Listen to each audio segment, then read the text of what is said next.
Alors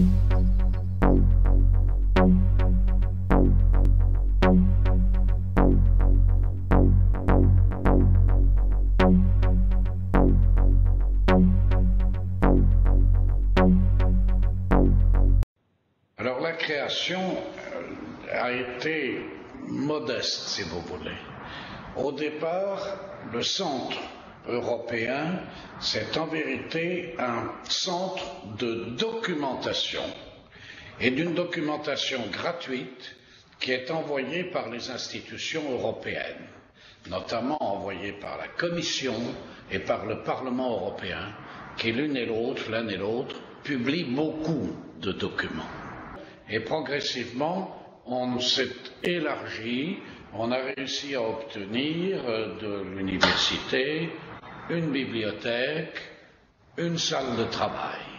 Ça, c'est une époque formidable. La salle de travail, tout le monde y venait parce qu'on trouvait les papiers, les revues, les ouvrages, les documents, et il y avait des échanges. Ce que nous avons à l'heure actuelle, si vous voulez, c'était des échanges directs entre les professeurs, les assistants, les maîtres de conférences et aussi les doctorants et même les étudiants non doctorants, c'est-à-dire les étudiants de première, deuxième, troisième ou quatrième année. Ceci a été important pour créer, non pas une école, mais une sorte de pépinière, puis par la suite, le centre s'est vu reconnaître des moyens financiers et des moyens en personnel, notamment un secrétariat propre. Ainsi, le CRDE est né d'un simple centre où on déposait des documents. On a ajouté le droit international et ainsi est né le CRDEI. Cet ajout du droit international s'est fait un petit peu après mon départ et c'est le professeur Grard qui a pris ma suite, c'est-à-dire la direction du CRDEI.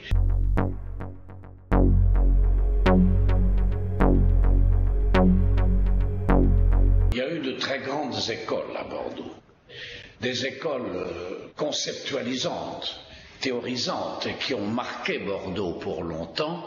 Je pense en particulier au grand juriste que fut Léon Duguit, qui a été un maître et qui était opposé, vous le savez, à l'école de Toulouse. L'école de Toulouse professait le critère organique et formel et l'école de Bordeaux, grâce à Duguit, professait déjà le critère matériel. Ça, c'est une école. Ce que l'on peut dire, c'est que le droit européen a retenu quelque chose des leçons de Léon Duguit, un droit en train de se faire, par conséquent, un droit en train de se faire qui s'appuie plus sur des critères matériels que sur des critères organiques et formels. Les critères organiques et formels viendront après, une fois le droit formé. Mais au point de départ, Duguit est très utile à la création du droit européen. Je pense que s'il avait vécu à ce moment-là, je pense, mais je ne suis pas sûr, qu'il aurait soutenu cette option. Alors non, il n'y a pas une grande école de droit européen, je l'ai dit tout à l'heure et je le redis, il y a simplement eu une pépinière de juristes de droit européen.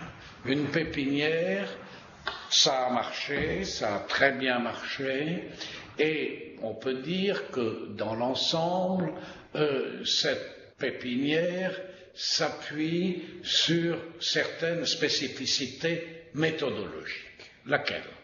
S'il y a une spécificité méthodologique, c'est sans doute le positivisme qui l'emporte, mais c'est un positivisme modéré ou tempéré. Il ne faut pas entrer dans le droit européen sans avoir ingéré, si j'ose dire, ces ingrédients de la tempérance ou de la modération. Positivisme tempéré par quoi? À Bordeaux, positivisme tempéré d'abord par l'existence d'un puissant courant de sciences politiques. Certains parfois m'ont reproché de faire un droit européen plus politologique que véritablement juridique. Je ne crois pas mériter cette critique, mais elle a pu être faite parce qu'effectivement, nous considérons, et en tout cas je considère, que la bonne compréhension de la règle de droit européen consiste à la replacer dans son contexte, contexte économique, contexte sociologique, sociopolitique, contexte social. Et ça nous amène un petit peu à flirter, oui, c'est le mot, avec des disciplines qui ne sont pas toujours purement juridiques et qui accompagnent le droit. Positivisme tempéré aussi par quoi? Positivisme tempéré par la nécessité, je l'ai dit tout à l'heure et j'y reviens, je me répète peut-être, mais c'est pas plus mal, nécessité de bien saisir le droit interne, ou plutôt les droits internes.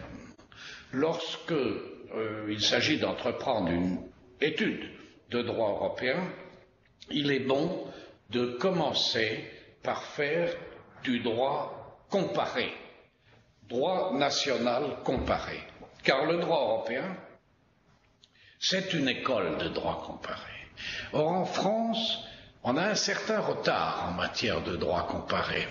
Ce retard vient de notre gallicanisme, de notre jacobinisme, de ce sentiment qu'ont les professeurs de droit et plus généralement les Français que nous sommes les meilleurs en matière de droit et que nous n'avons pas de leçons à recevoir des autres pays. Pourquoi? Parce que 1789 a été précoce. Je rappelle ce que l'on disait à l'époque où se posait le problème de la ratification française de la Convention européenne des droits de l'homme. Beaucoup disaient le pays des droits de l'homme n'a pas besoin de ratifier une convention internationale européenne des droits de l'homme parce qu'il pratique les droits de l'homme depuis longtemps. Et d'ailleurs, notre déclaration des droits de l'homme a un caractère universel. Elle a rebondi, influencé les autres pays. Par conséquent, inutile de se soumettre à des règles, à des normes en matière de droit, notamment de droits fondamentaux, qui seraient d'origine étrangère, en tout cas multinationale, européenne, pas purement française. Je dois dire que ce type de discours, on le retrouve dans d'autres domaines. Et je dirais même qu'aujourd'hui, il retrouve, malheureusement pour moi, un certain regain d'influence dans ces idées de repli sur soi, de protectionnisme et finalement de retour vers la seule identité nationale. Je crois que ce n'est pas la bonne orientation pour nous, mais je constate qu'elle revient. Alors, c'est ce droit comparé, cette ouverture aux différents droits nationaux qui fait l'intérêt probablement de cette pépinière bordelaise. Voilà pourquoi nous avons recueilli parmi les européanistes des administrativistes, des constitutionnalistes, parfois de véritables personnes en reconversion vers le droit européen.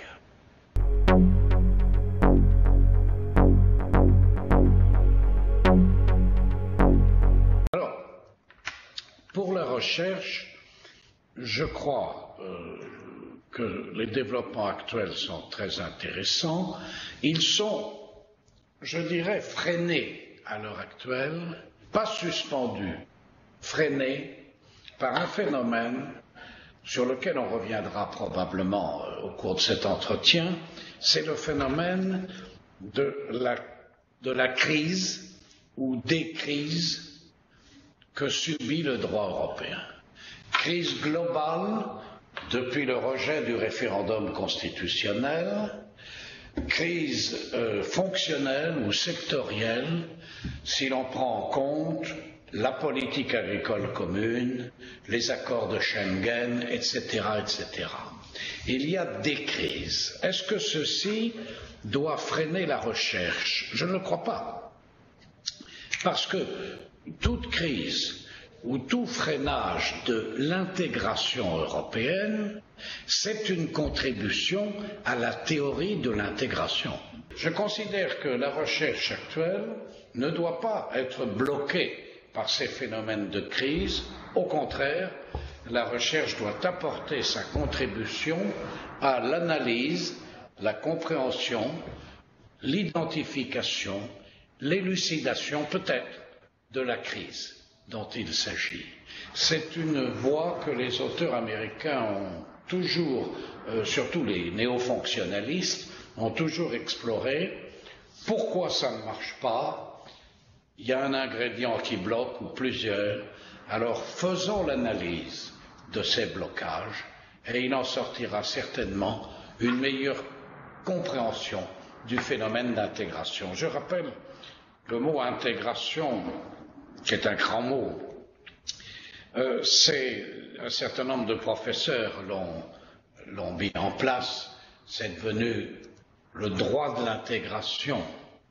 Et notamment, intégration, cela signifie dimension temporelle des choses. Les choses ne se font pas en un seul moment. L'intégration, c'est deux choses à la fois. Deux analyses que les chercheurs ne doivent pas perdre de vue. C'est d'abord une photographie de ce qu'on peut appeler l'état actuel de ce qui est intégré. C'est d'autre part une analyse des processus d'intégration. Je crois qu'il y a lieu de ne pas confondre ces deux approches et je pense que la recherche a tout intérêt à s'orienter dans cette direction.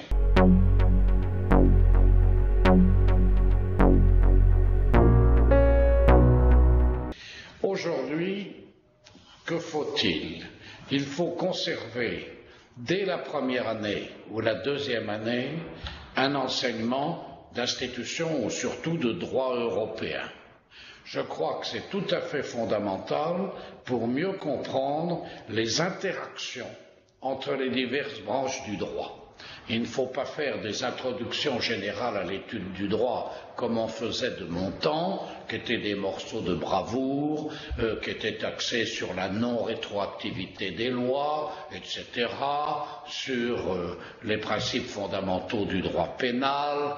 Il faut aujourd'hui que le droit européen apparaisse bien clairement dans l'esprit de nos étudiants dès la première ou la seconde année, et je dirais si possible en première et seconde année de licence. En ce qui concerne les masters, nous avons un problème. Nous avons un problème parce qu'il ne faut pas que la quatrième année et la cinquième année soient placées uniquement sous l'égide du droit européen, la quatrième année ayant coupé toute référence aux autres branches du droit. Le Master 1 doit conserver un caractère ouvert, un caractère polyvalent, que ce soit droit public ou droit privé, mais un caractère ouvert en tout état de cause, et la vraie spécialisation doit être poursuivie en Master 2, c'est-à-dire en cinquième année des études juridiques pour les étudiants.